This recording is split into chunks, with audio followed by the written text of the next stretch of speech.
So today I'm going to be speaking about this phenomenon of shrinkage under random restrictions. And to Avi's point, please ask questions. Although fair warning, this is a topic that I'm by no means really an expert in. I'm coming to this from a slightly different area. So you might find it easy to ask a question that I can't actually answer, but that's okay.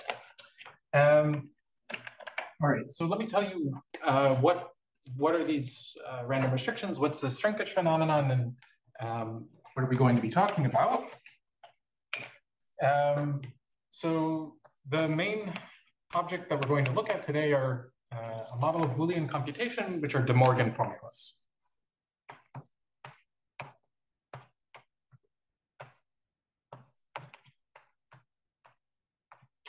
So this is a binary tree where the internal nodes are labeled by and or. The leaves are labeled either by some variable xi or its negation. And we think of these as computing Boolean functions, right? So one of these formulas computes a Boolean function from n bits, say, to a single bit in the natural way. So I mean, here, what do these things look like? Here's one example.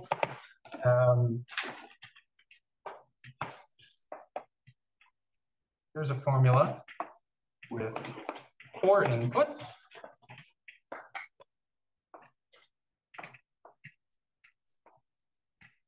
So I check if x and y is true, or if not z and w is true, this formula evaluates to 1. Otherwise, it evaluates to 0. And the main question that we're going to be interested in. Variables can repeat at the leaf. I'm sorry? It seems that are all distinct, but variables can repeat. So variables can repeat at the leaves. In this formula, they happen to not, but of course you could repeat them. Right, and I should say, we want to understand these as a computational device for Boolean functions. So our measure of size here is going to be the number of leaves in the formula. And if we have a formula, say, phi, we denote the size by L of phi, L for leaf. Right, so you could, of course, try to measure the size of a formula by the number of gates inside the formula or the number of wires. Because these are binary trees, you can use the number of leaves, and up to a factor of 2, these are all equivalent. So what's the main question here? Can we find some explicit Boolean function, some function on n bits to a single bit, that requires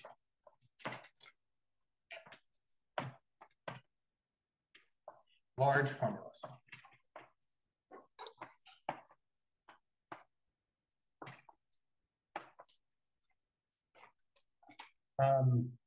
So you can think of a formula as some kind of a restricted Boolean circuit where the underlying graph is a tree instead of a DAG.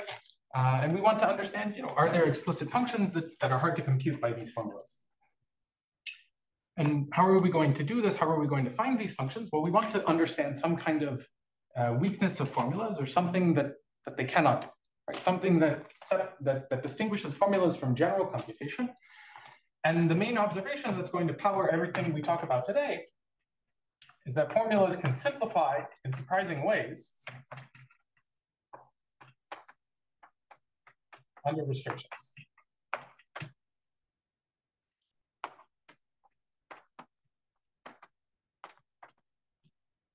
So again, as an example, let's take this formula on the left here. So we have and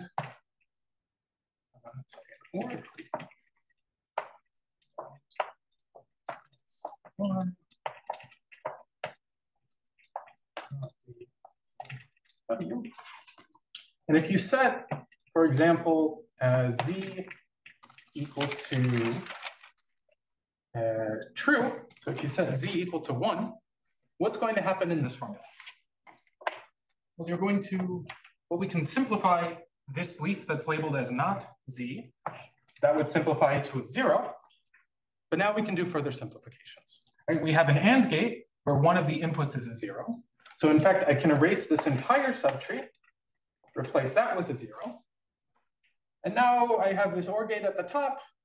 One of its inputs is a 0, so I might as well erase the OR gate, erase this input, and now I'm just left with a formula on 2 leaves, right? So these things can simplify in surprising ways, and we'd like to, use this kind of simplification to understand why are these formulas weak and what can't they compute. Okay, so our goal is to try and understand how these formulas how formulas simplify under restrictions. And the main protagonist today is going to be these random restrictions. So let me tell you what kinds of restrictions we're going to look at. So I'm going to think of a restriction rho as an element. It's a string of n elements. It's each index is either a 0, a 1, or a star. So if I have a 0, I think of that as setting the ith variable to 0. If I have a 1 in the ith position, I'm setting the ith variable to 1. And if I have a star in the ith position, I'm leaving the variable untouched. And we say that these restrictions are what are called p random if in every slot, the probability of seeing a star is p, right? So with probability p, I'm going to leave a variable alive. And otherwise, if I'm going to set a variable, I'm going to set it uniformly at random. So with probability 1 minus p over 2, I set my variable to 0. And likewise, same probability, 1 minus p over 2, I set my variable to 1.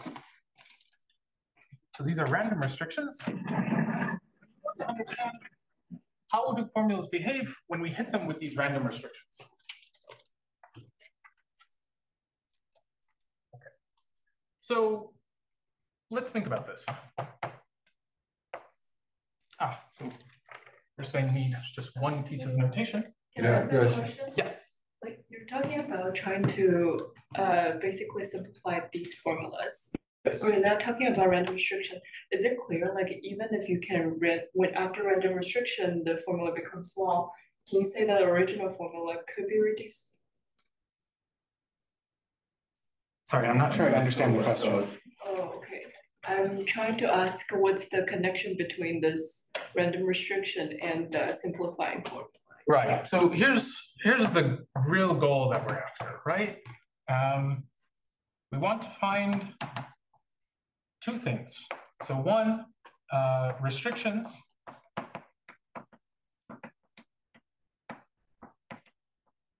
that simplify formulas. You don't simplify the original formula. You simplify the restricted formula. After the restriction, it's simplified. It doesn't say anything about the original one. It's not like you have a smaller formula for the original function. Yeah, no. The question. I see. Yeah. But just to make it a little clearer what we're doing here. So the first thing we want is we want restrictions that are going to allow us to actually simplify these formulas in surprising ways. The second is we want to find functions that do not simplify.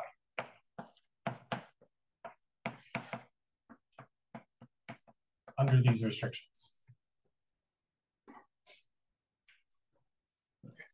This will lead to a lower bound because you are saying it. Right. So this will lead us to some lower bound, because I'll show you more precisely later exactly how you get a lower bound from this.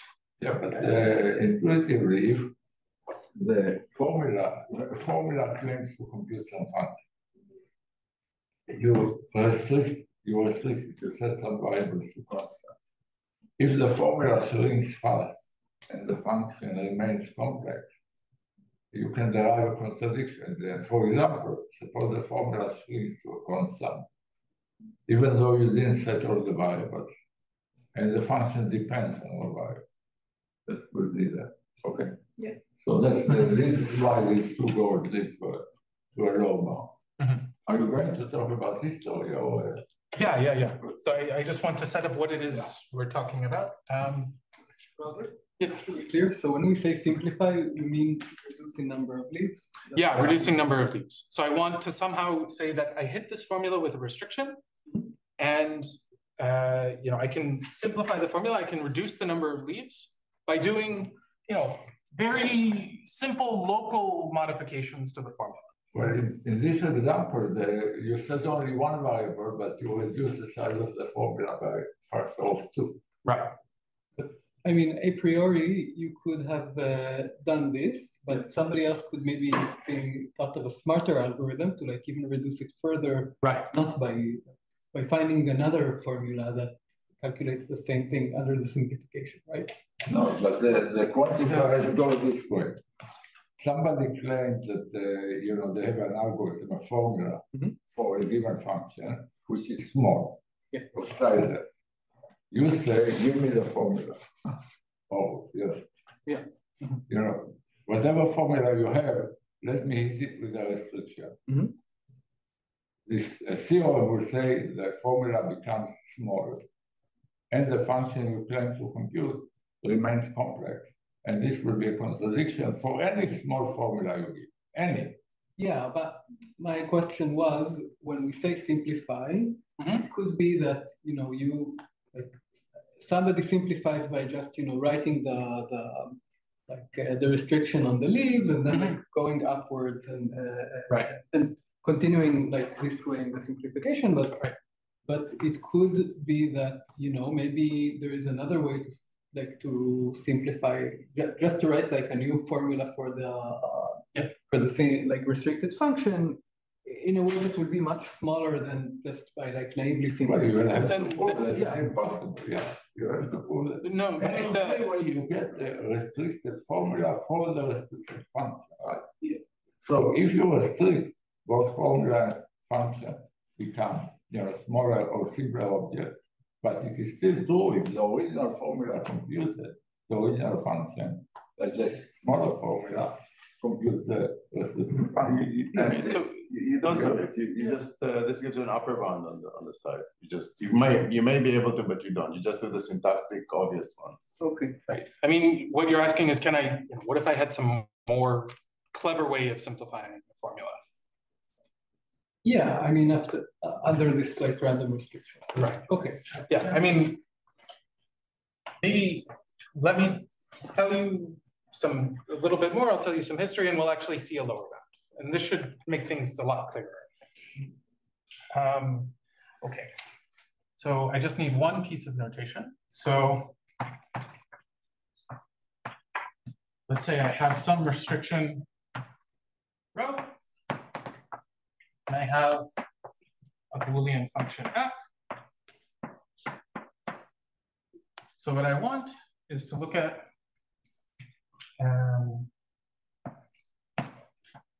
the function f restricted by rho. So I'm going to write f harpoon rho for this.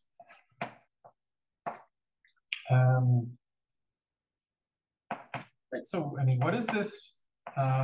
Here I take whatever my input to the function x is, and I use that to fill in the stars of the random restriction. So what I mean by this P composed x, this is xi, if rho I is a star, this is rho I otherwise.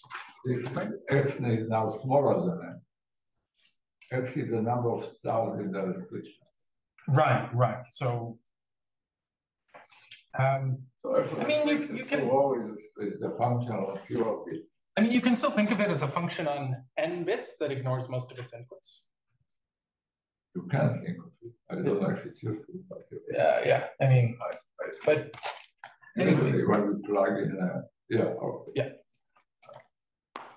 Yeah, anyways, so this just denotes the function when I restrict it with rho in the obvious way. So now the question that I want to ask is, if I take restriction, which is p random,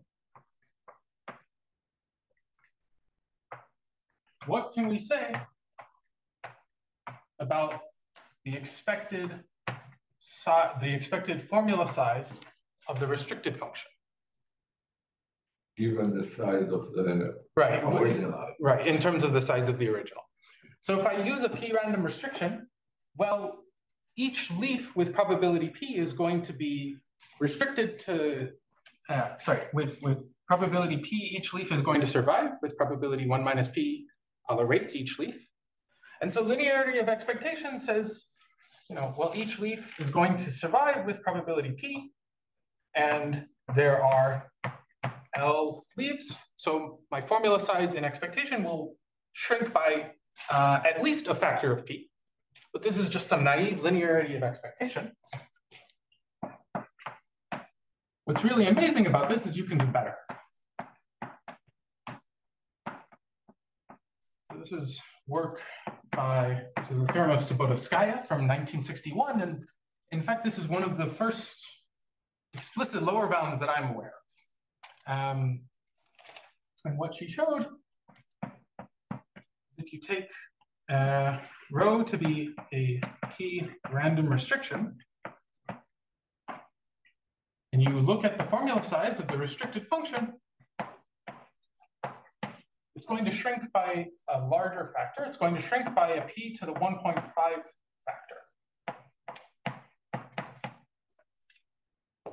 So you get, here p, you should think of p as a small number. So in fact, getting a larger power here means I have a better upper bound on the formula size of the restricted function. So this is saying there's some kind of non-trivial simplification you can do to this restricted function. So we'll see a proof of this in a little bit. Now let me say what else is known about this. So a natural question you could ask is, well, what's the best exponent I could put here? So there's some work been done on this so-called gamma, which is the this is called the shrinkage exponent. The Morgan formulas. This is just the largest constant I could put in the exponent here so that the shrinkage in expectation remains true. So what do we know about this shrinkage exponent? So there's been a lot of work done on this. So the first improvement over Subbotovskaya's result is due to Nissan and Impagliazzo from the 90s. And they showed that this shrinkage exponent is at least 1.55. Later, Patterson and Zwick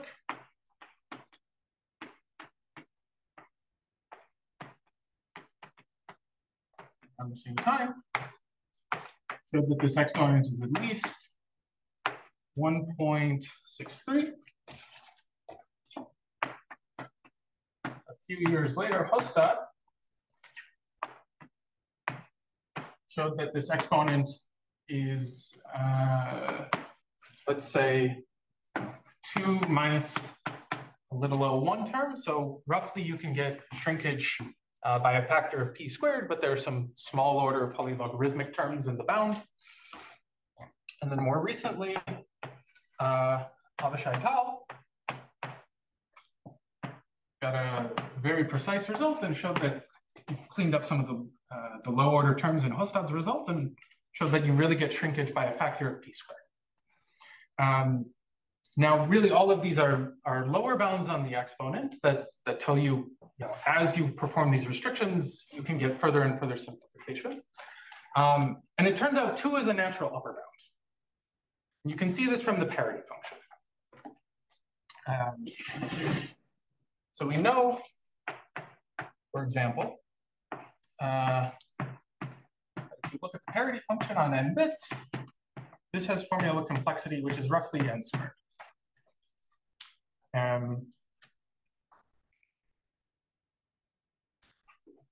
The point is parity doesn't actually simplify under random restrictions.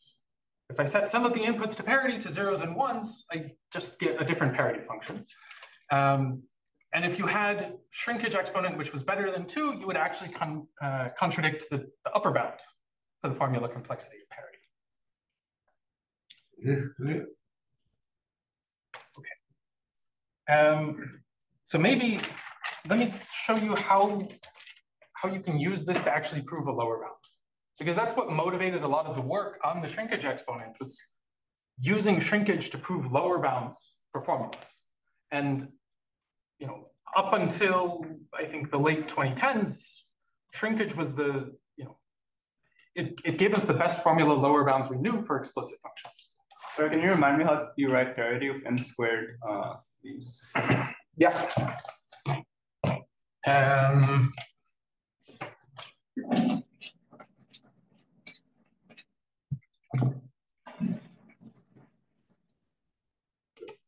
The parity example, it's not just this random restrictions, it's any kind of restriction. Right. I mean, it doesn't simplify at all under restrictions. No, he's talking about the formula. So the formula, it doesn't matter how you restrict. P fraction of the variable, if you leave P fraction of the variable, it will not. Yes, but remember there's another distribution on restrictions, so any distribution wouldn't work. That's right.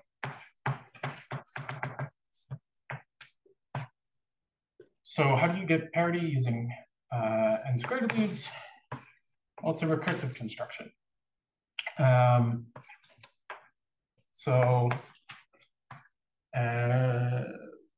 What do I want? So the parity of n bits is 1 if the parity of the first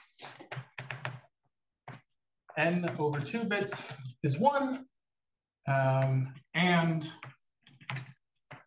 the parity of the second n over 2 bits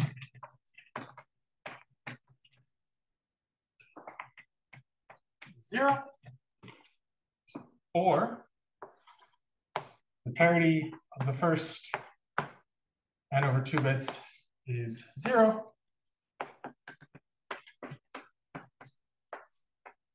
and the parity on the last n over 2 bits is 1.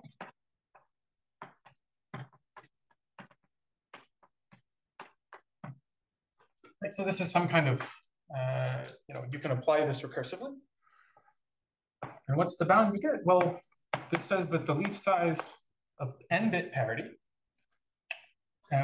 well, I need 4 copies of parity on L over 2 bits, or on n over 2 bits.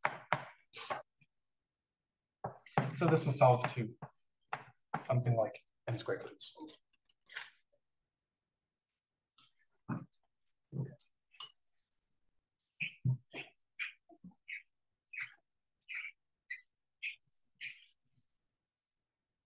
So that's an upper bound for parity. Question. So for the parity saying that gamma is at least 2, you'll kind of do a restriction with something like O of 1 over n p to b, something like that, right? Yeah. So, but do you know that gamma is like 2 for other ranges of p also, or? So this is independent of the value of p. For every p, right? For every p, you have this kind of. Yeah, but like, so to show, like this parity example, it shows that it cannot be better than 2. Yeah. For a certain p. Sure, for a certain value of p. Yeah, but for other values of p, can it possibly be better than 2? Or do you know that for every p, No, is the best you can do? For every p. This is the best you can do.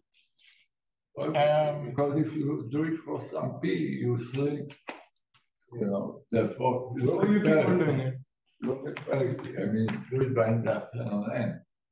If you shrink it by some p, so p is for every p. So maybe I can just show you,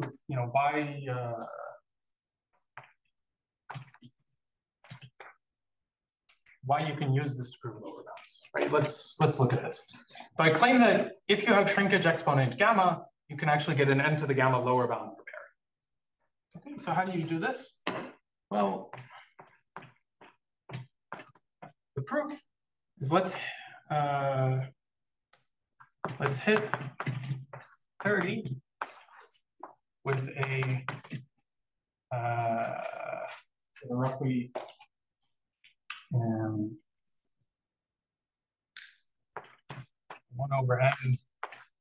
random restriction. Maybe I should put order 1 here.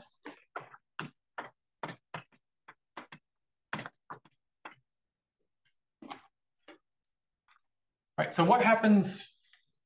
Let's look at the expected formula size of this restricted function. Right, I take parity, I hit it with this very aggressive random restriction that keeps almost just a constant number of variables alive and kills off the rest of the variables. Well, on the one hand, by shrinkage, we know that we can bound the formula size of this restricted function by something like 1/n squared times the formula size of parity. You write gamma there. Oh, sorry, gamma. Yes. So we get a shrinkage factor. Our restriction keeps variables alive with probability roughly 1/n. So we shrink by a factor of 1/n to the gamma. On the other hand, our restriction is unlikely to restrict all of the variables. There's going to be at least some variable left alive. And if I keep at least one variable alive in parity, well, I have a function which is not a constant, right? So I need some formula size to compute it. So this restricted function, its formula size is lower bounded by some constant. So if you put these inequalities together, you get that the formula size of parity is lower bounded by something like n to the gamma. So does that help clarify why this shrinkage gives you lower bounds? Okay. So I think it is the first explicit lower bound. That's what I thought. But, yeah, the first non-linear lower bound on any general model of computation. Right. That we know is it's also the first paper that introduced the random restriction method, which was very powerful in lots of other models. So that's one example of how you can get lower bound. Let me just say that I can prove it if you want, but maybe you don't need to see it. You can get better lower bounds from shrinkage. So there's a work by Andrea.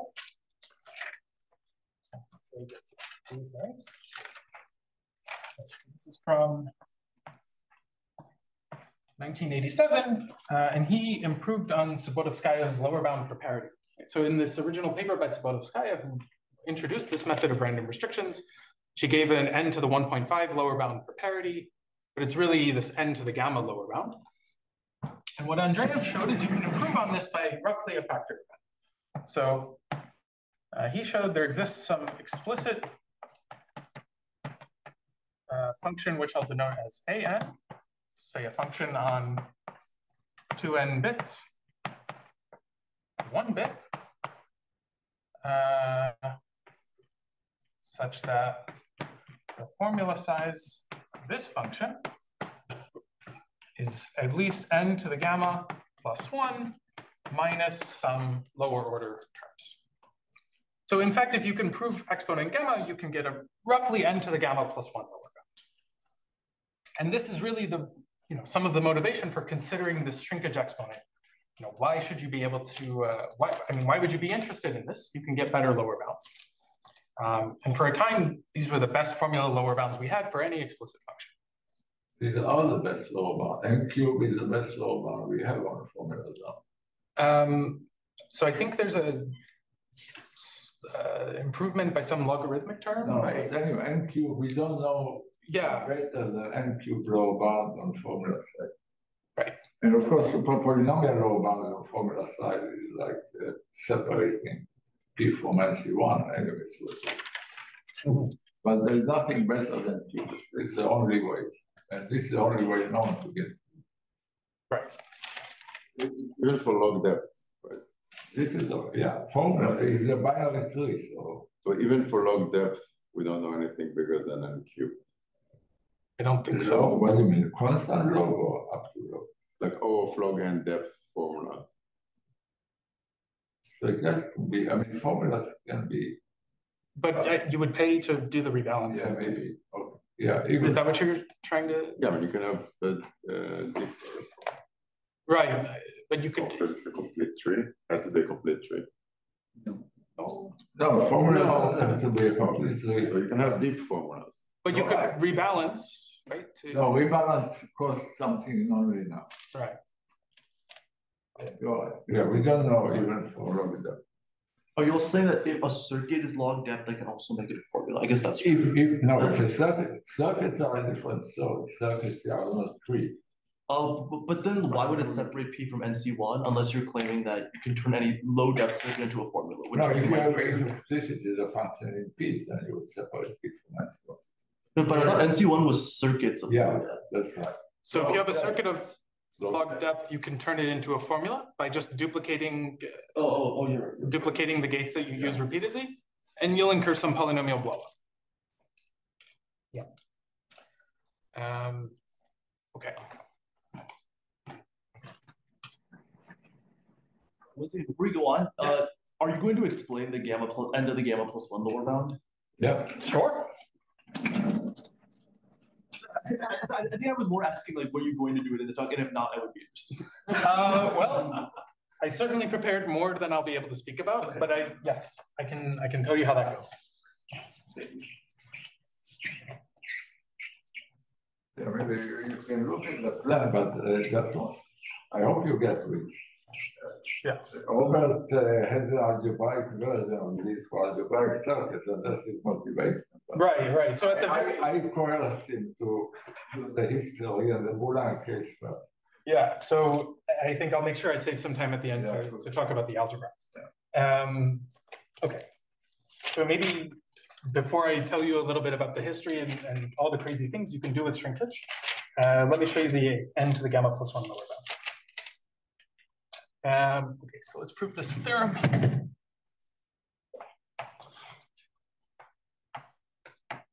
It's fair to say that it's a cheap trick which is used there.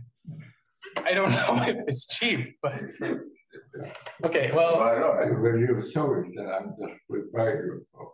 Yeah, I mean, it's. Trick which is legal. The question is, what is an explicit function? So. Yeah, no, that's fair. Okay. So this function, okay, so what is this function going to look like? So let me describe Andreev's function to you. So I'm actually going to group the bits in the input into a few different chunks, okay? So I'm going to have one group of n bits of input, and then,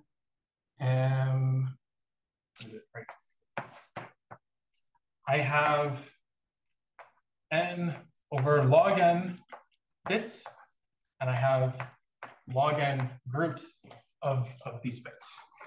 So I'm just dividing up the inputs, okay? I'm not, I'll tell you what this means in a second, but you should believe me that, well, there are in total n bits here, and there are n bits here. So it takes 2 n bits as input, and it gives us out a single bit. So what are the inputs here? So this first string of n bits, I'm going to think of this as a truth table of some boolean function. Okay, so it's a truth table of some function on log n bits. So I'll write truth table of f, where f here is a function on log n bits.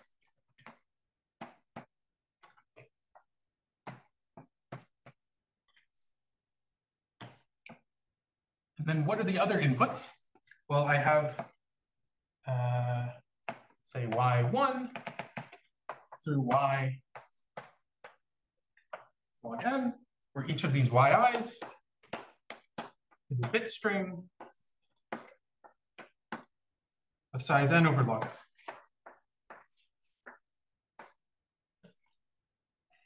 Okay, so I have a truth table of some function, and I have log n strings of bits. What am I going to do?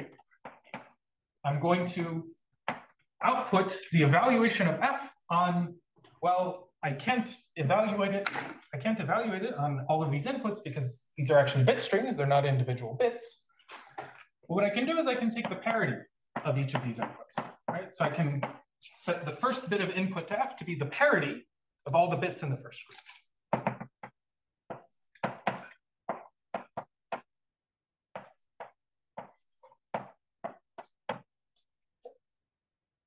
So again, I just interpret this string as the truth table of some function, and I evaluate it on these bits, but I take their parities.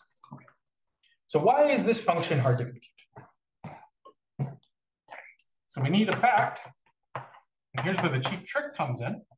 There exists some, say f sub hard, which is a function on log n bits,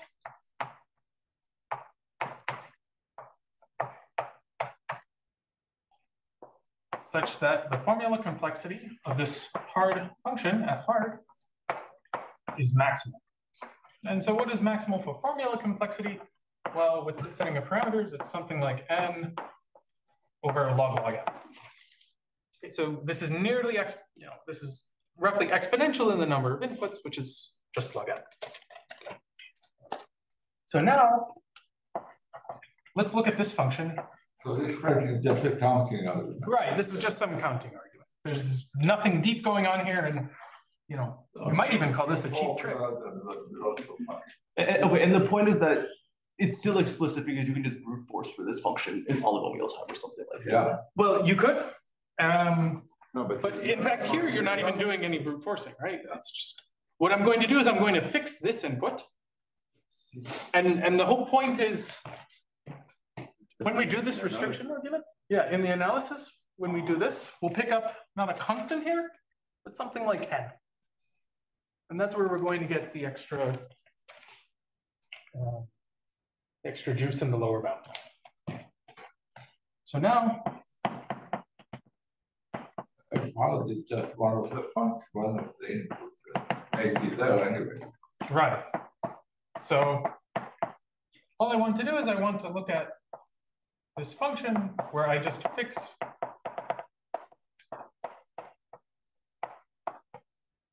the first input to be the truth table of this hard function. Okay. And now what are we going to do? We're going to restrict G. So it hits G with a p-random restriction.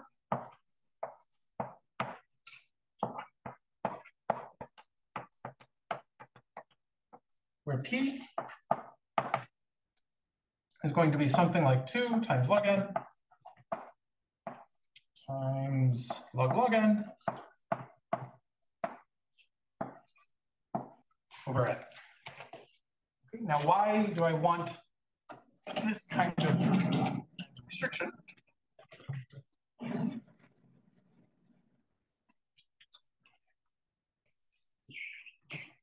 Well, let's think about what happens to this restriction. So the first fact is that if you look at the expected formula size of the restricted function, well, it's going to be at most, say, ignoring the logarithmic terms, this is 1 over n to the gamma times the formula size of the function itself. And how can I compute this function? Well, I could actually compute it if I had a formula for this Andreev's function. So ignoring the logarithmic terms, 1 over n to the gamma times the formula complexity of Andreev's function. That's the first thing, is we have some upper bound on the expected formula size. And the second point is that this function g is not actually going to simplify too much. So what is the probability that yi1 through yin over log n are all restricted, right? So I have these different groups of inputs to my function, and I want to understand, how likely is it that they're all restricted? And I want to say this is not too likely. Well, each of these is restricted with probability 1 minus p, and this is independent across all of these bits. There are n over log n of them.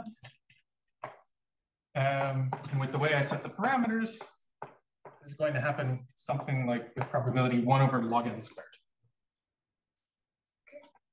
So this implies that, with probability at least say 1 minus 1 over log n, each yi as a live variable. Now, what does it mean if all of these have live variables?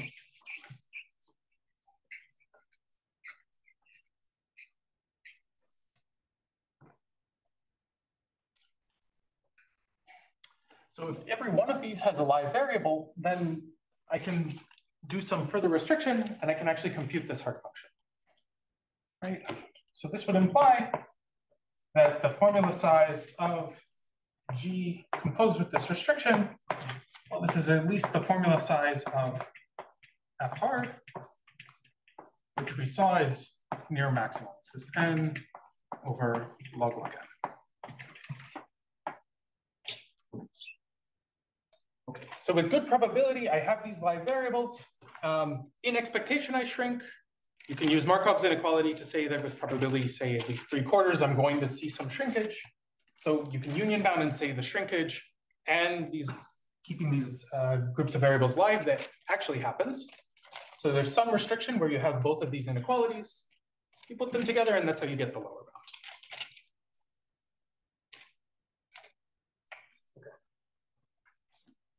Well, listen, before you cannot do it for the 34. Yeah.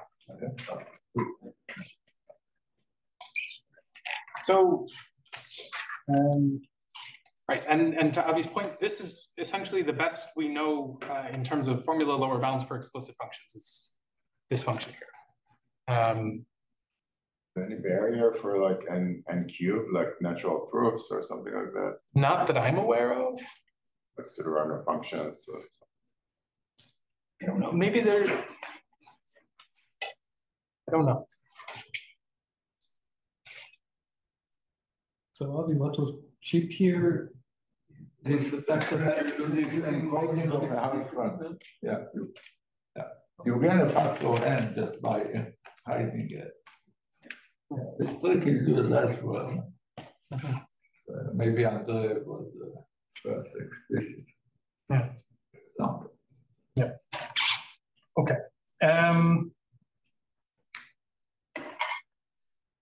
Right. So that's how you prove lower bounds. Let me tell you some other applications of shrinkage. I started learning about this. I only really knew about the application to worst case lower bounds, but it turns out there are some other very nice applications of shrinkage to other problems that we care about. So one application is to average case lower bounds.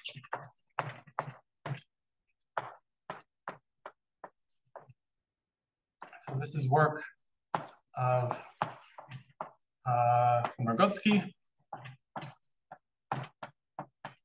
Ron Raz, and then later again Margotsky, Ron Raz, and Avishai Tal improving on this. So what they proved is, using some ideas from shrinkage, there exists some explicit function f on n bits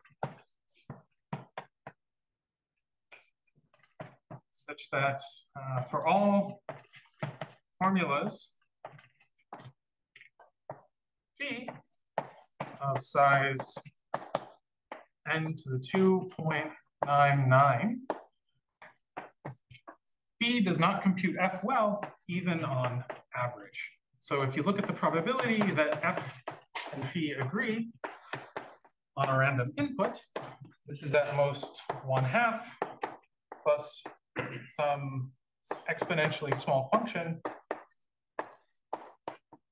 in n. Of course, you can get a half easily just by a random coin toss. And what they showed is if you want to compute this function f using with some probability better than 1/2, you really can't do this with small formulas. So this is a strengthening of the lower bound by Andreev. And this uses shrinkage, but it's not enough to have the shrinkage in expectation. You need some kind of high probability shrinkage in order to do more. I have a question. Yeah. So why is like log n the largest size of the hard function you can take in like Andreev's argument? Like what is the length of the input will be more than n. So you have an n-bit input. If you take it like 2 log n, oh, well, if it's no, okay, yeah. Well, then you need n squared inputs, right? Yeah. Okay. So another application is to pseudorandomness.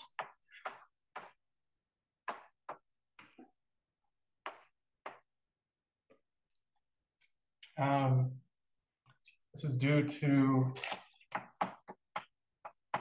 Valiazzo, Nika, and Zuckerman. The conference version is in 2012. The journal version is 2019. So I'll say this is 19. Some subsequent improvements by Atami, Oza, Tall, from just a couple of years ago. And what both of these works do is they construct explicit pseudorandom generator that full size S formulas with seed length S, roughly S to the 1/3. So let me tell you what I mean by a pseudorandom generator that pulls formulas. So really what they're constructing is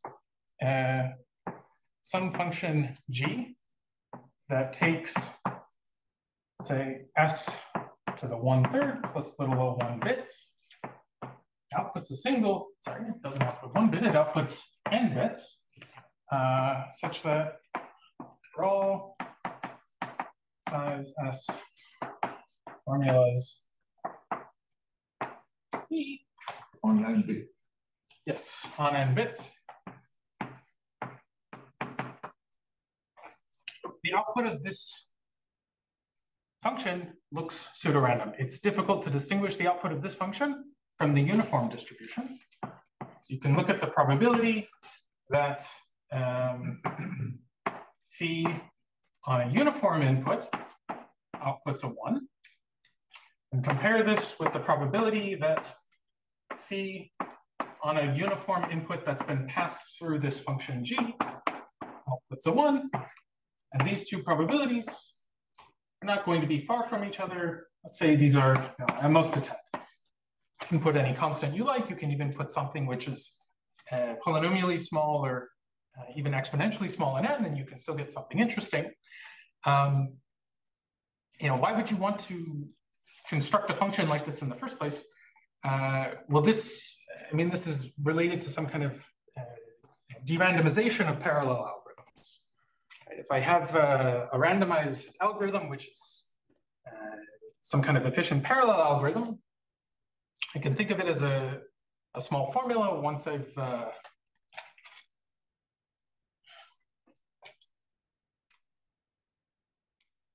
maybe let me not say this, but this is related to some kind of de-randomization task. You can, Yeah. a probabilistic parallel algorithm is like a formula that has some inputs and has some random bits. And the question is whether you can remove or partially or completely the random bits in general from probabilistic algorithms. And the general tool used for it is pseudorandom generator, using fewer bits. But even in the case of formulas, you can always shrink the number of random bits to about cubic root of the formula. That's what. Right. And there is always a tight connection between average case lower bounds and pseudorandom generator. You see the same. Right. If you have a hard on average function, you can, the general tools to massage them into pseudorandom generator. Right. And the fact that you're getting, as Adli pointed out, the fact that you're getting a seed length of S to the 1/3 here, this is roughly the same 3 that you're seeing in Andreev's lower bound. So in some sense, there's this strong connection between hardness and pseudorandomness. And if you want to sort of convert this hardness into pseudorandomness, well, you would expect to get at best a 1/3 here, and these works were able to achieve that. And just like the average case lower bounds, this doesn't immediately follow from shrinkage and expectation. You need shrinkage with high probability. You also need shrinkage under some kind of defective random restriction. So far the restrictions that we were talking about, these are perfectly random restrictions. But in order to design pseudorandom generators, you need to can show some kind of shrinkage, even under restrictions that are defective in some way. So they're not perfectly random. Maybe people have seen something like phenomena like this, where the lower bound is much better and the pseudorandom generator is also much better. For AC0 circuits which have constant depth, can be unbounded fanning, we know exponential lower bounds, even in average case. And analogously, we have pseudorandom generators which only use polylogarithmic seed size in order to put. So they go together. Yeah.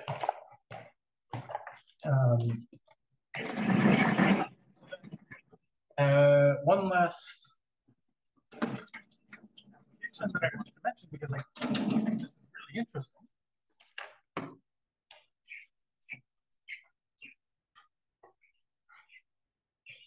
You can also use these for satisfiability algorithms.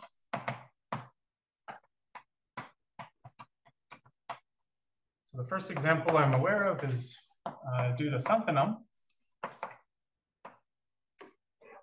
from 2010. And he gave an algorithm. So showed is that you can, in fact, count the number of satisfying assignments on formulas of linear size.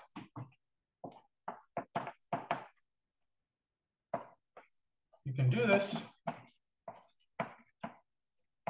in something like 2 minus epsilon to the n time. So the naive algorithm for this would run in 2 to the n time because you would iterate over all the assignments. But in fact, you can do a little bit better for small formulas. And again, this uses some kind of shrinkage where you at every step you greedily select what's the variable that's going to incur a lot of simplification into the formula. And you use shrinkage to say that after some less than trivial number of steps, I've actually completely simplified my formula and I've reached some base case of my search. Okay, so that's all I want to say about applications. You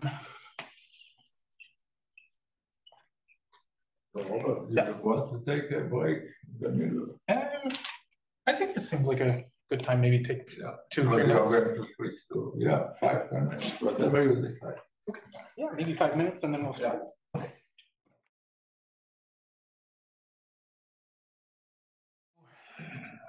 the next thing I want to tell you about is, how do you expect to prove some result like this? How would you get shrinkage with a factor of p to the 1.5 instead of the factor p? Right? We saw getting shrinkage by a factor of p. This is just linearity of expectation. This is easy to do. How would you get more?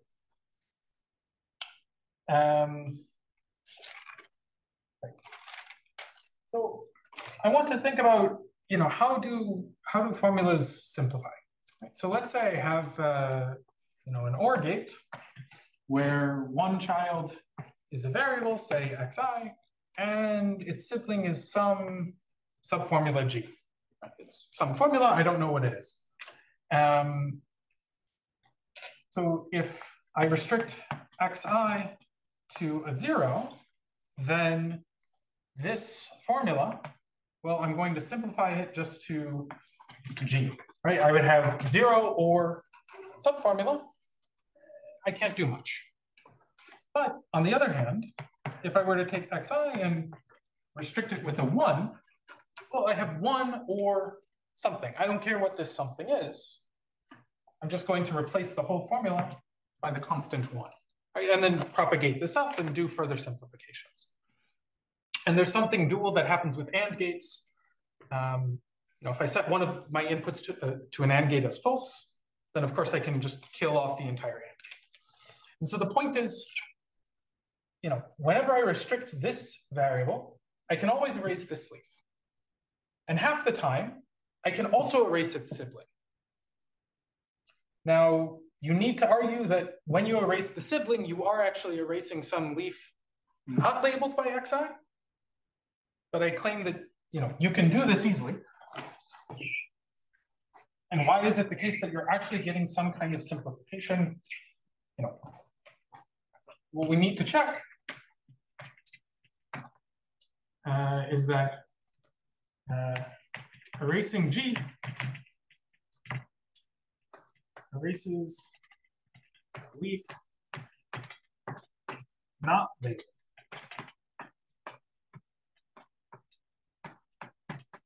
And I should also mention, the leaves can also be labeled by negations of variables. You should just, listen to everything I'm saying backwards or, in a mirror. So why is it the case that if I erase this g, I'm actually erasing some extra leaf? Well, the point is, in my formula,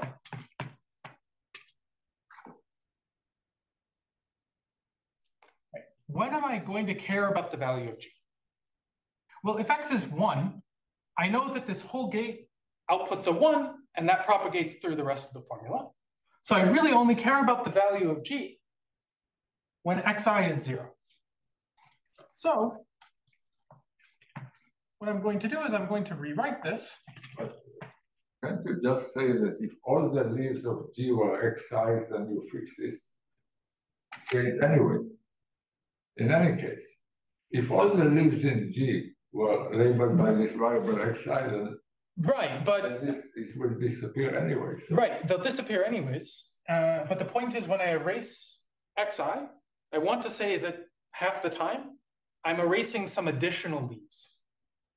Right? And if all of these are really labeled by xi, I'm not getting any extra simplification. So sorry, I'm not sure I follow the argument. I mean, like naively, if I write just xi like a million times, my circuit will still be of size a million. So why do I care if the other leaves under G were all labeled xi or not? So, but what I want to say is, when I restrict one variable, there's some extra simplification I can do in the circuit. For each occurrence of xi, you want to charge like some extra simplification. Oh, I see. Oh. Yeah, and so the point is, I could rewrite this circuit or this subformula where I only care about G's behavior when xi is 0. So I might as well short circuit this evaluation and set xi to 0 in this subformula.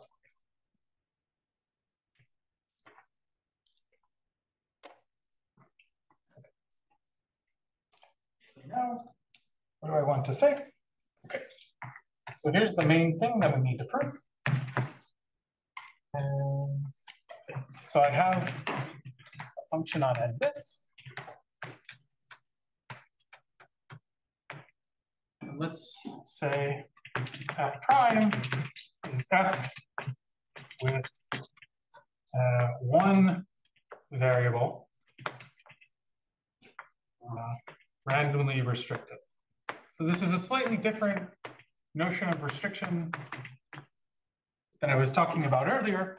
Here, I just pick one variable at random, and then I flip a coin. Heads, I label it a 1. Tails, I label it a 0. And the claim is that what's the expected formula size of this restricted function? Well, naively, you would say that the formula size should shrink by a factor of 1 minus 1 over n, because in expectation, I'll erase about 1 over n leaves, or 1 over n fraction of the leaves. But in fact, you can get an exponent 3/2 here.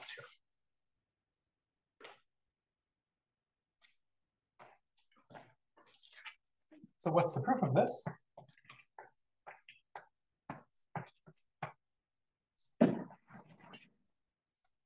So let's say that, say we restrict the variable xi, so that ni be the number of leaves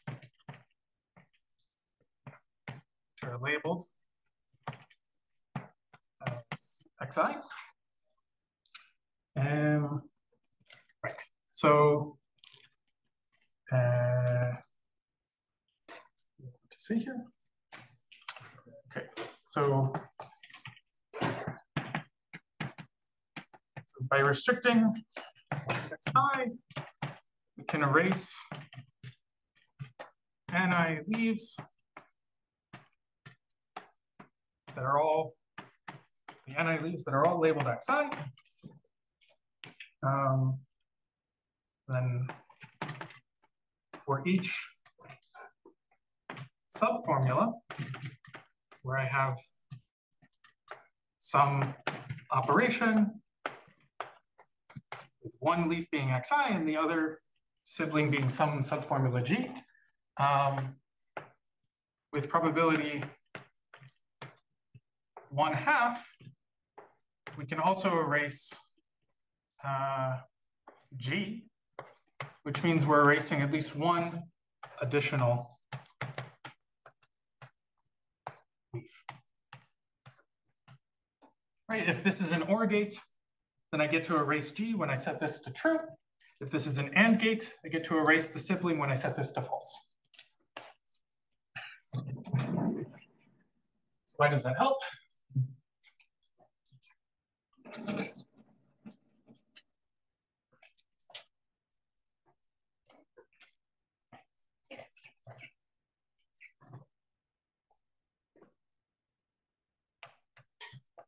So what's the expected number of leaves erased? Well, okay. So with probability 1 over n, I select the ith variable. And how many leaves do I erase? Well, I erase something like, in expectation, 3/2 times the number of leaves that were labeled by that variable. Right? I erase all the ni leaves that had that variable as a label. And for each of those leaves, I get to erase, in expectation, 1/2 of an extra leaf. Okay. If you do this, this is just 3/2 times s over n. Right? You would expect to erase just s over n leaves naively, but I'm picking up an extra factor 1/2. Now the point is, what is the expected formula size of the restricted function? Well, this is at most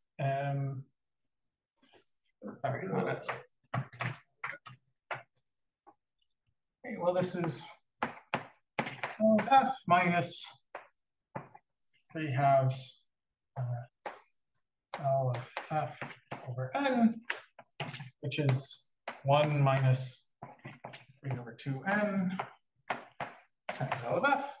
And I can just bound this quantity on the left by 1 minus 1 over n to the 3 halves. Okay, so we can restrict one variable and we get some simplification. Now it's not clear why this gives you any kind of shrinkage. So let me tell you about that. So now, what happens if you restrict n minus k variables at random? So I want to think of this as performing the restriction one at a time, one variable at a time. What is the expected formula size of the restricted function? Well, at every step, the expected formula size is going to shrink by this factor of 1 minus 1 over n to the 3 halves, where at every step I'm going to replace n with the number of live variables. Right. So at the first step, I shrink by n minus 1 over n to the 3 halves. At the second step, I shrink by n minus 2 over n minus 1 to the 3 halves, and so on. And the very end, last step, I shrink by a factor of k over k plus 1 to the 3 halves times the formula size of the original function, which, when you telescope this is k over n to the 3 halves times the formula size of the function we started with. And here, k over n, well, I'm restricting n minus k variables. I'm keeping k out of my n variables alive. So you should think of this in the p-random restriction setting as p to the 3 halves. Right? And these aren't exactly the same distribution on restrictions, but morally speaking, these are the same.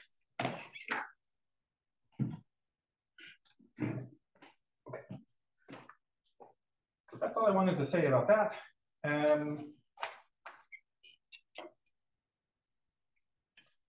Let me at least give you a vague idea of how you might improve this analysis and get better shrinkage exponent.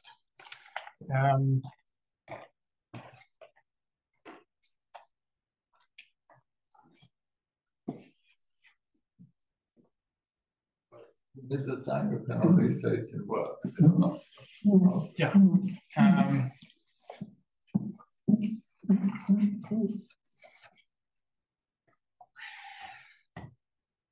I mean, one way you could try to improve this is, look a little bit deeper into the formula and try to argue that you'll have larger simplifications at some points. And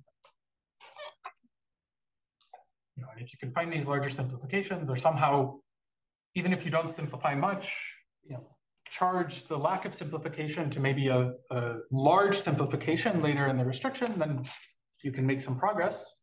Let me just say a little bit about what Hostad's proof looks like, where you can actually get an exponent of 2 here.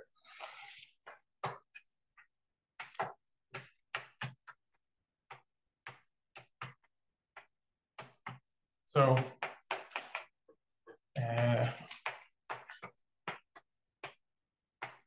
Hostad showed that up to some logarithmic terms, you get shrinkage e squared. So what are you going to do? Well, let's look at this function top down. So say, just as an example, that I can write my formula as f1 and f2. So what I want to do is I want to hit this formula with a random restriction. Look at how f1 and f2 simplify. And in some lucky cases, maybe f1 would simplify to the constant 0, while f2 maybe doesn't quite simplify. And in that case, I could actually erase all of f2 and get some additional gain.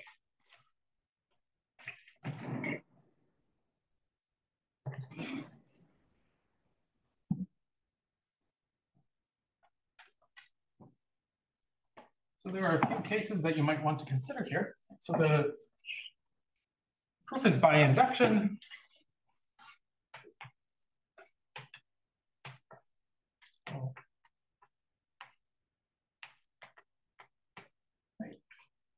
And it's a somewhat involved case analysis. So just to give you a flavor of what this looks like. Mustad's original paper, there are 9 cases. I am not going to force you to sit through a 9-case analysis this early in the morning. But let me just say, what are some of the cases that happen? So one case that might happen is, when you restrict F1, you get a formula of size at least 2. And when you restrict F2, you get a formula of size at least 2. And here you just argue, well, F1 simplified somehow, but it didn't simplify very much. F2 simplified, but it didn't simplify, enough, where there's no interaction going on between F1 and F2 here. I can't say that, if F1, say, simplified to a constant, I could erase F2 or similar. Nothing happens here. And so if you want to understand, if you want to bound the expected formula size, you would just add what is the expected formula size here, and what is the expected formula size here. That's another case that you might need to consider. Okay, so maybe one case that happens is F1 could simplify to a literal, so a variable or its negation.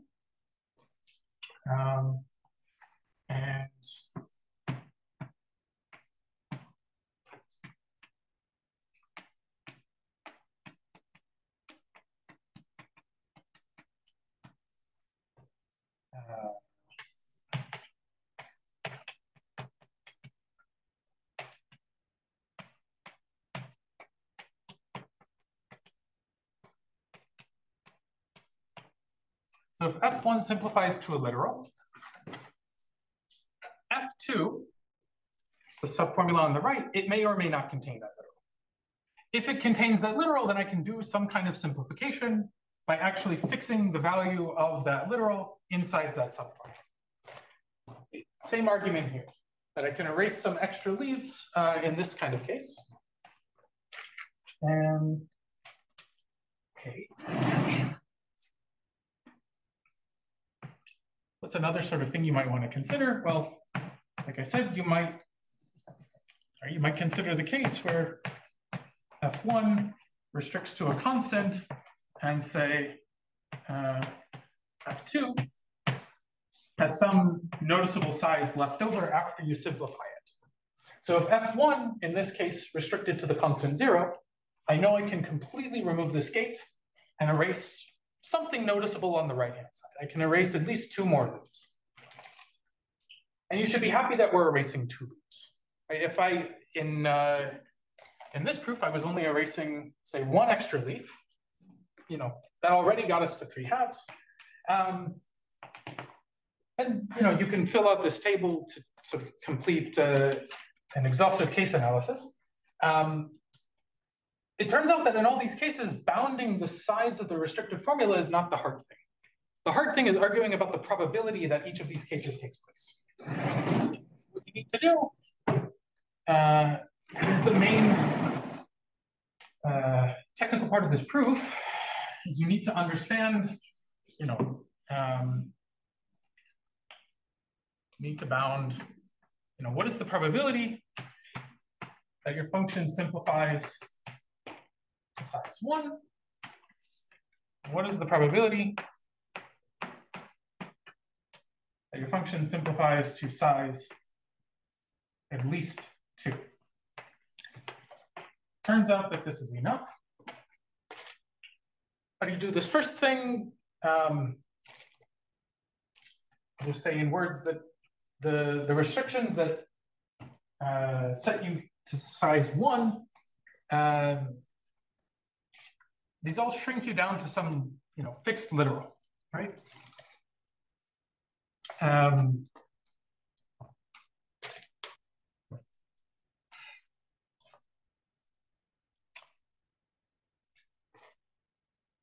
They shrink it to some fixed literal, and you can sort of bound the probability of this by looking at which literal do I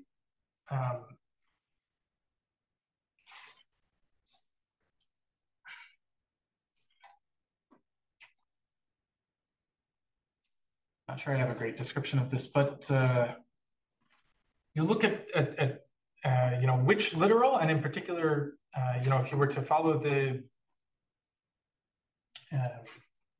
is this bounded recursively or? Yeah. Okay. But this one is direct. the one forever, yeah. Yeah, so you play some kind of KW game on the restrictions and get some. Yeah, maybe it's too technical. Yeah, it's too technical to really describe what's going on here. This is some kind of inductive argument that uses this as part of it. And once you have these, you can do some technical work and end up getting shrinkage exponent. So that's great. But maybe that's all I want to say about that. So in the time I have left, I want to tell you, why I was interested in this in the first place, which is some connection to algebra. So any questions on this before I move on?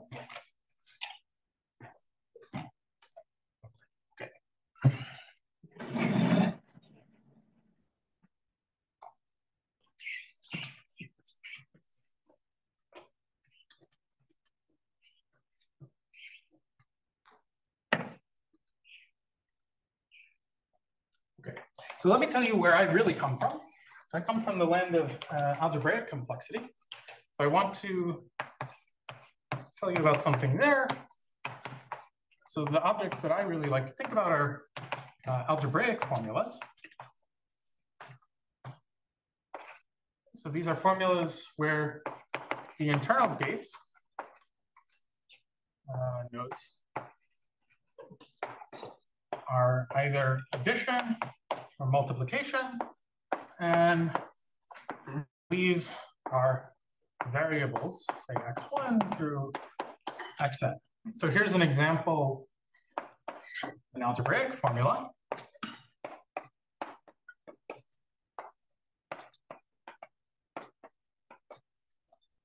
This gate computes x plus y, this gate computes x minus y, and this gate computes the product. So this gives you the polynomial x squared minus y squared. This is analogous to Boolean formulas, but it's something a little bit different. So there is an underlying field that you can put constants from the field on the... Right. So you have some field that you're working over. You can think of the real numbers. And I allow you to put constants from that field on the wires of the formula, and that's completely free. So you can have arbitrary real numbers sitting in here. I'm only counting the number of additions and multiplications. And another question here is, are there explicit polynomials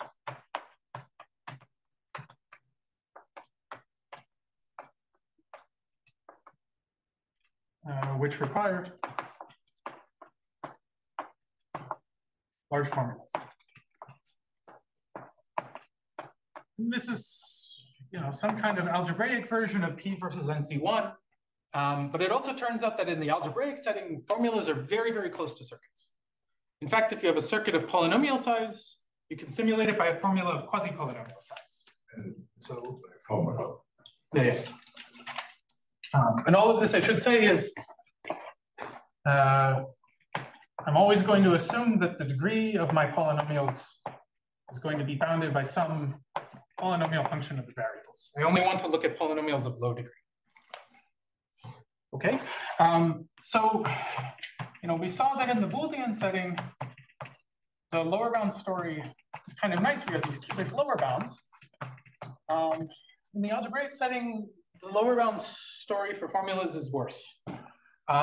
So we have this result by Cavalcante from the 80s that if you look at the formula complexity of the n by n determinant, this is something like n cubed. But this is really, this is a polynomial on n squared variables. This is really, in terms of the total number of variables, it's like an n to the 3/2 lower bound. Okay, so this is some kind of lower bound. This is proved using an analog of Necheporek's method. So you can't hope to get better than a quadratic lower bound here. In fact, you can't do better than capital N over log n. Right. So for a while, this was sort of what we knew about proving formula lower bounds. More recently, so Chatterjee, Kumar, Shea, and Volk, they made the situation a little bit better. They showed that you need, so what's the polynomial they looked at? So they looked at what's called the elementary symmetric polynomial. So this is some kind of analog of the majority function. So here, what are the monomials? I'm going to sum over all subsets of the integers 1 through n, where I have n over 2 elements in my subset. And for each subset, I take the product of the variables, which is indicated by that subset. So this is the polynomial. They proved, sorry, let me be a little more precise here. So you could put, any degree d that you want. And they showed that for degree n over 10, you truly need quadratic size formulas to compute this. And I'll note that this is tight. There are formulas of quadratic size that compute this polynomial. And this is the best formula lower bound we have. The quadratic size formula, you can compute all of them simultaneously, right, for all these, right? Is that you can do... Yeah, but no, if these are formulas, they have one out. Yeah, I'm just saying it's even worse. You can do all of them. No, you can't do them simultaneously, right? These are formulas. The formulas are one out. Oh, yeah, right. Sorry. But each one. Yeah, if you had a circuit, so if you had a circuit of quadratic size, you could compute all of these in quadratic size. It's like, okay. But so this is like the story of formula lower bounds for algebraic circuits, at least in the complete general setting. And this lower bound, it actually does use some kind of algebraic geometry. Like there is something algebraic going on. But this only gives you a quadratic lower bound. And in the Boolean setting, you can get better than quadratic lower bounds with shrinkage. Okay. When you get shrinkage for algebraic formulas. And the obvious answer to this is no, right? You shouldn't be able to do this. Right? And why shouldn't you be able to do this? Well, let's think about what we saw in Subbotovskaya's proof. So if I have a subformula, I need to simplify it, where I set xi to some value, and I can erase the entire subformula. I can erase its sibling. Well, if I have a product gate, this is easy, right? You set xi equal to 0, and this kills off the sibling g. But the bigger problem is, what do you do with summation? No matter how I substitute a value into this xi, there's no way that I can kill off the sibling, right? Of course I can't get shrinkage. One way to see this clearly is back to the parity function. If you think about the field being F2, then parity with computing parity with parity gates, not with analogue, has a linear, obvious linear size formula. You just add everything up. So shrinkage cannot work. Right. So, it's sort of obvious that this thing doesn't simplify. But let me give you a suggestion that you can actually do something with this, which is,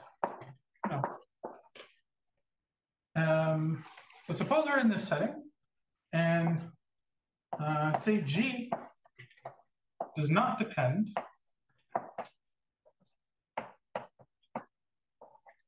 on the variable xi.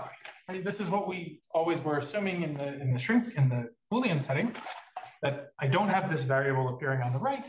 So what can you do? Well, maybe the silly thing is look at the partial derivative of this function. What is it? Well, this is the partial derivative of xi. You use linearity of derivatives. Partial derivative of xi with respect to itself, plus the partial derivative of g with respect to xi. Okay, well, this is 1. And then because g doesn't depend on xi, you get 0. So now there's some kind of simplification where I've killed off some extra leaves in the sibling. Okay, so that's great. We have some kind of simplification, but when is this kind of a rule actually the correct thing to do? Right. So let me tell you what we're going to look at.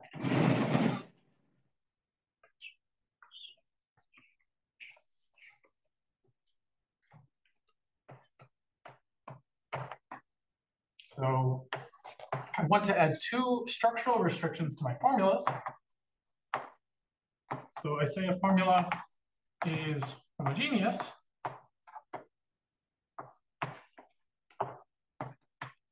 if every gate computes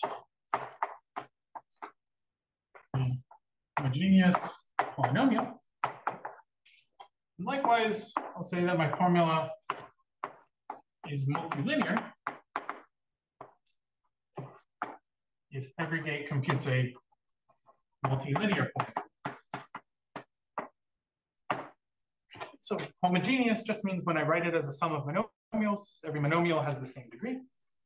Multilinear means every monomial sees a variable at most once. So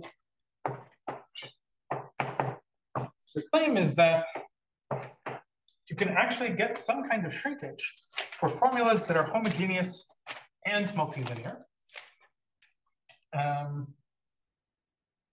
So let me say,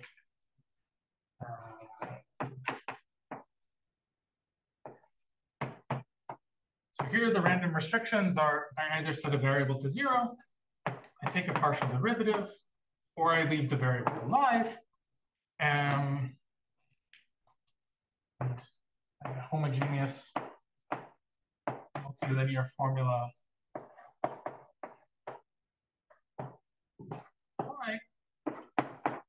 The expected formula size of phi when you hit it with this restriction, this is, so this, if this restriction is p random,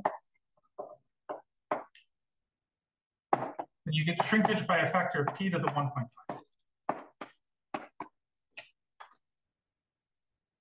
Can I ask a little more formally what turn a variable into partial derivative means? Mm-hmm. Yeah. So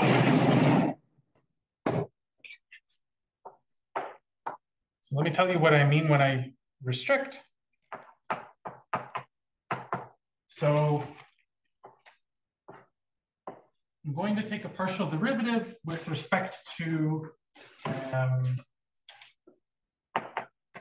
all the variables that are mapped to partial derivative by the restriction. Right? So this tells you some set of variables. Take partials with respect to them. And then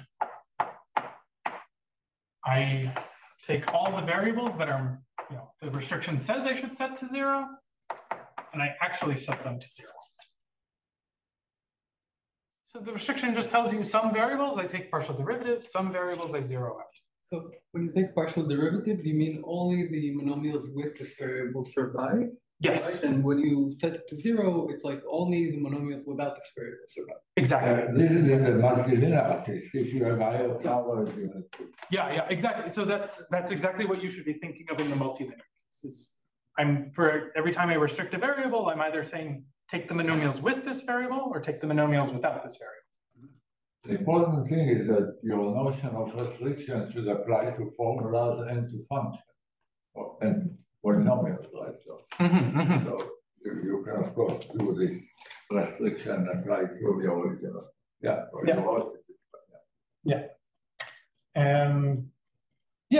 And so, why should you get this kind of restriction? Well, because you have the same simplifications that we used in the proof of Subbotovskaya's shrinkage exponent. So just to say in words, well, let me tell you a couple of observations that you might find useful for proving this.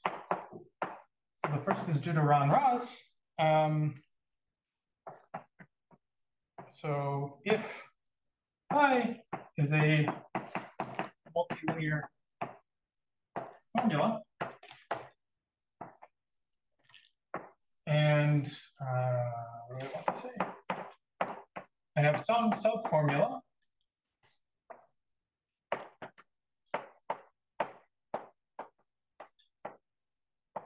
where I multiply xi by some g, some subformula. You can replace g with g where xi is restricted to 0. And why is this the case? Well, the formula is multilinear, so the polynomial computed at this gate is multilinear. Now, if g depended on xi in some way, then this product would have a quadratic term in xi. But it can't. So in fact, g just cannot depend on xi, so you might as well set any leaves that appear in this subformula to 0, right? It's one observation.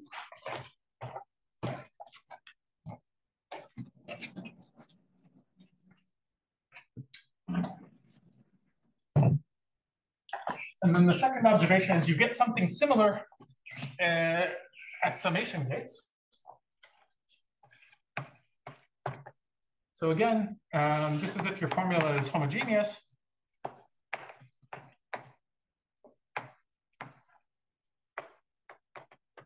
And if you have some subformula where I add xi to some, g, well, you can assume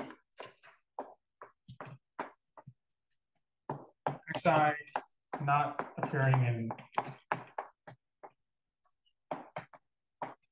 g. And the way to see this is, well, whatever's computed here is a homogeneous polynomial. Now this is a degree 1 polynomial. So the thing over here must also be degree 1. Now if I saw xi here, I might as well take xi out and just modify the constant here. So to be more explicit about this, now say I have x, and y in a formula like this, I would rewrite this as 2x plus y. So I can always assume that whenever I see a subformula like this, xi doesn't appear in its sibling. Okay.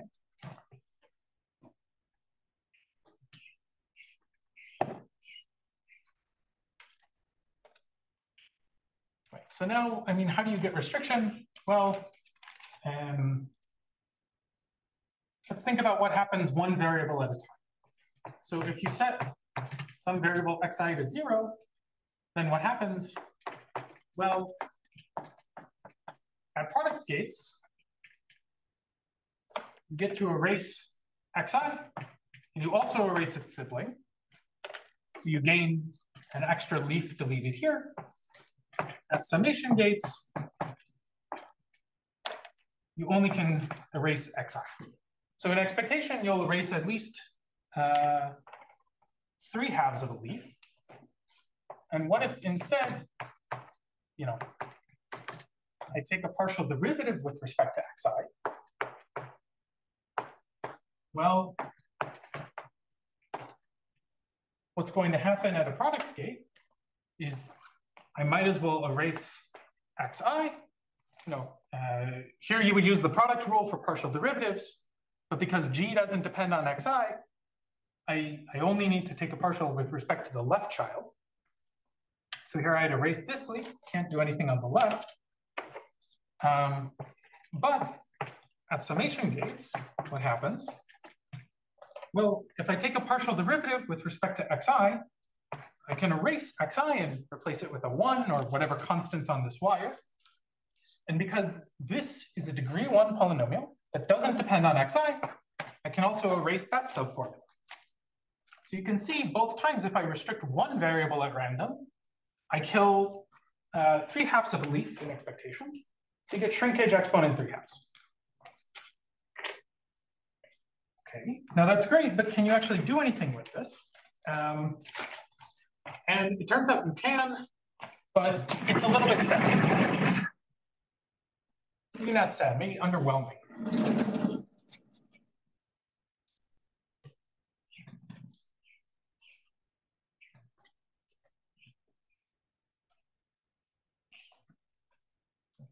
So the first question is, can you get lower bounds?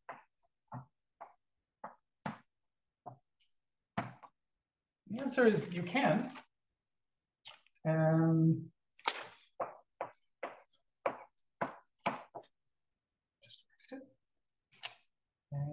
Okay, so again, we're going to look at these elementary symmetric polynomials. To remind you, the sum or subsets of the variables, psi is n over 2. And get all the multilinear monomials that correspond to these variables. With this shrinkage, you can prove that the homogeneous multilinear formula size of this polynomial is at least n to the 5/4. So in the Boolean case, you would get a 3/2. Here, you're getting 5/4. And the reason for this is you can't take the restrictions so aggressive that almost all the variables are restricted. Because if I take more than n over 2 partial derivatives, or if I take more than n over 2 variables set to 0, I'll just completely kill off this polynomial. And I need to ensure that after restriction, I get something which is not, a constant. But if you take S to be n minus k for some other k. Here? Yeah, another polynomial, not the middle symmetric polynomial, but one which has, Right, but so if you had 99% of the variables, then you will kill them with a 0. Yeah, if I zero out too many, I'll kill the high degree ones. Right, yes. So you have to go for them. Yeah, you have to go for the middle. So this seems like a nice thing. We're getting superlinear lower bounds. That's great. Except we're something like 12 years too late, 12, 13 years too late. So there's some work by Pavel Frubesh and Amir Yehudayov.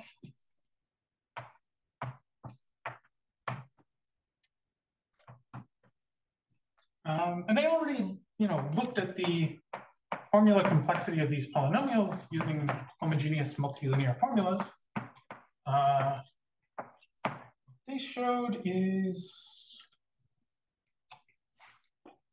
is something like, okay, I only wrote it down for the middle one, so let me just say what the result is for the middle polynomial.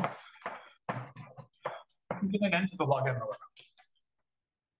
All right, so already we have super polynomial lower bounds for these homogeneous multilinear formulas, and it's for the same polynomial.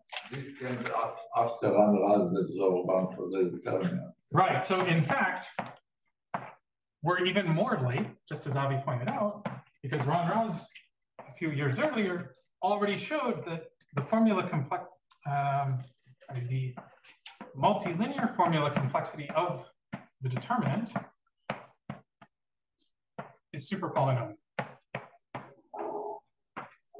And the proof of this uses something which you could interpret as random restrictions.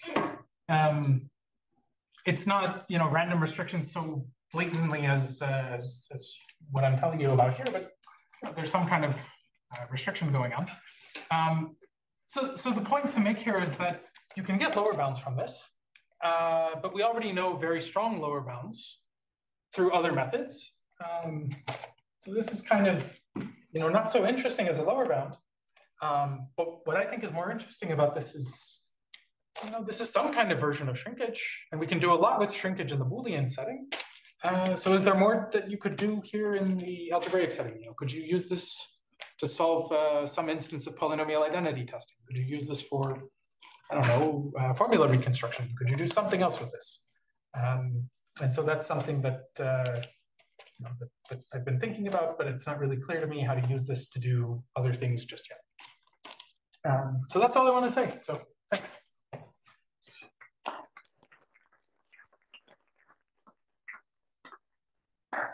Questions?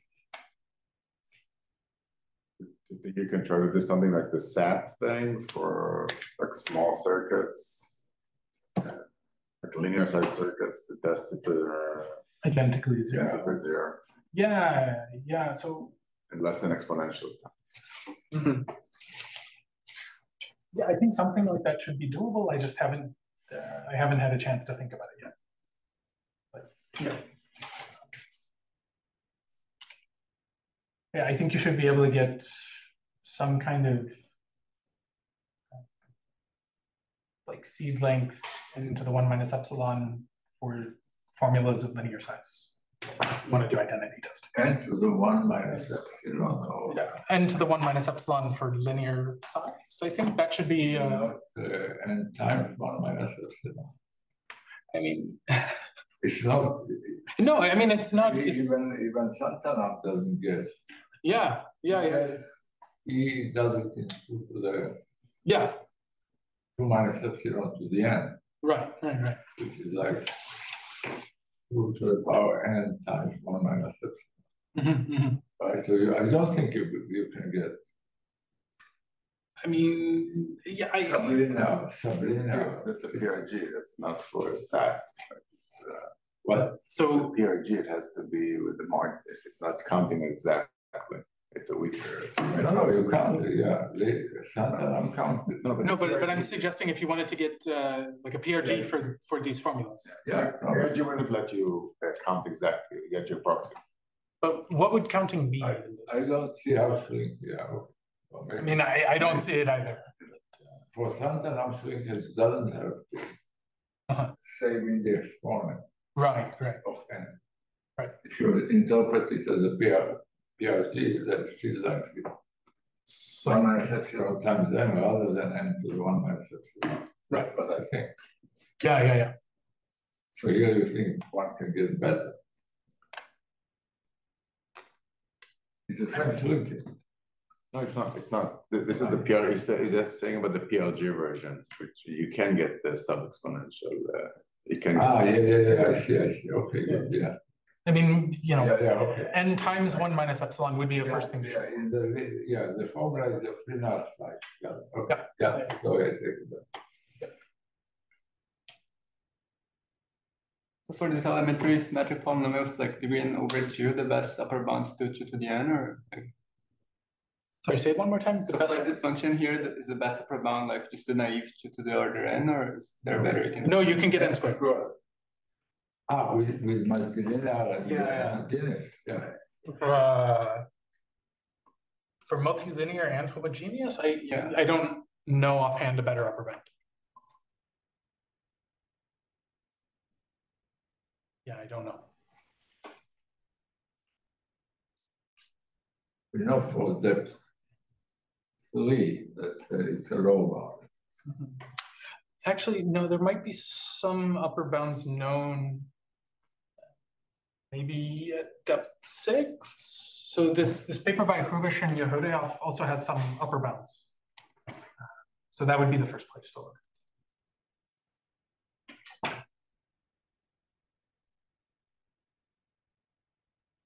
More questions? I guess, are you hoping you can get rid of the assumption on homogeneous and multilinear? Is that what? No. Oh, okay. So I have an example that at least one of these is necessary. In fact, it's a really stupid and annoying example, but maybe I shouldn't say it's stupid, but here's the example. So this is multilinear, it's not homogeneous. And whenever you restrict it, it just looks like itself again. Right, if I set one of these to 0, then I just get a 1. If I take a partial derivative, that factor turns into a 1. So this thing definitely doesn't shrink. Yeah, but there's a big difference between affine and purely linear function. Right? In general, in algebraic progression. Right. One thing I could say about this is like a homogeneous multilinear formula that you've shifted all the inputs by a +1. So instead of restricting variables to 0, I restrict them to -1. Then you get shrinkage, but that, So for multilinear formulas, we have these exponent or like super polynomial bound, but just for homogeneous, do we have anything better than n squared or? For homogeneous formulas, I think n squared is the best we have.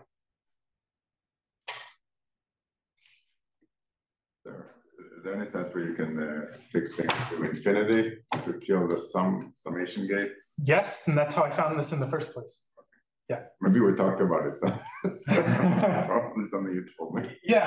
I mean, if the analogy is if I have a subformula that looks like this, and I replace this xi with something like 1 over epsilon, and I think of this in the limit as epsilon becomes large, this is roughly like 1 over epsilon. Because as I take epsilon to 0, this, whatever value you get here is just so small compared to this limiting quantity. But if you perform this simplification, I mean, you're really taking a partial derivative. Like over there, you can think of this as killing the gate, right? If one of them goes to infinity. Sorry, where? In the product of xi plus 1. Yeah. Yes. Overhead, it seems like sending it to infinity would work. No, because if you send one of these to infinity, when you rescale everything, you what happens, you would get something like, let's say I restrict it from n plus 1 to n variables, you would get something like 1 over epsilon times this guy. But when you rescale everything, just get this thing back. Think about it. Tell you, we can talk more later. More questions? So it seems like in the algebraic case, you're really sensitive to like the specific change of variables. So is there like a way to argue about all these things at once? Like by saying first I change variables and then I do random restriction. I don't know.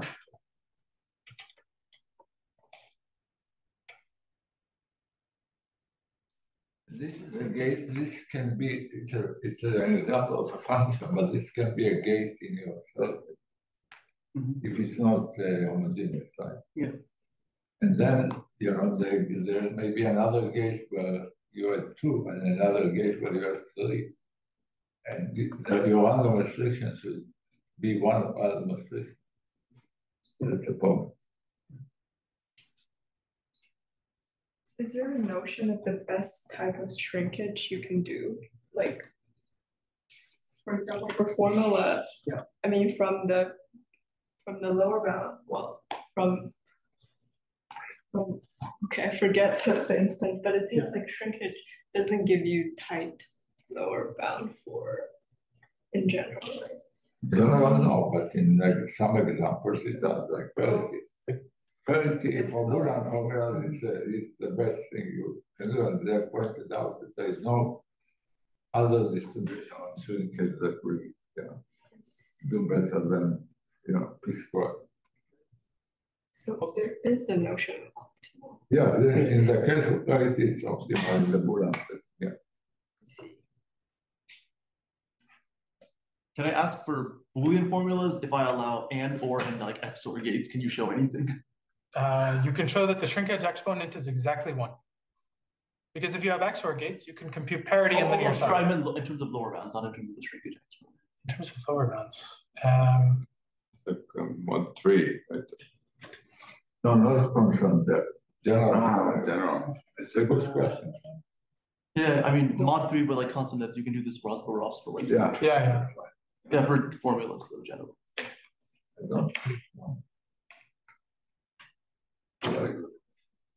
Yeah, I don't know. But I can get back to you on that if I figure it out.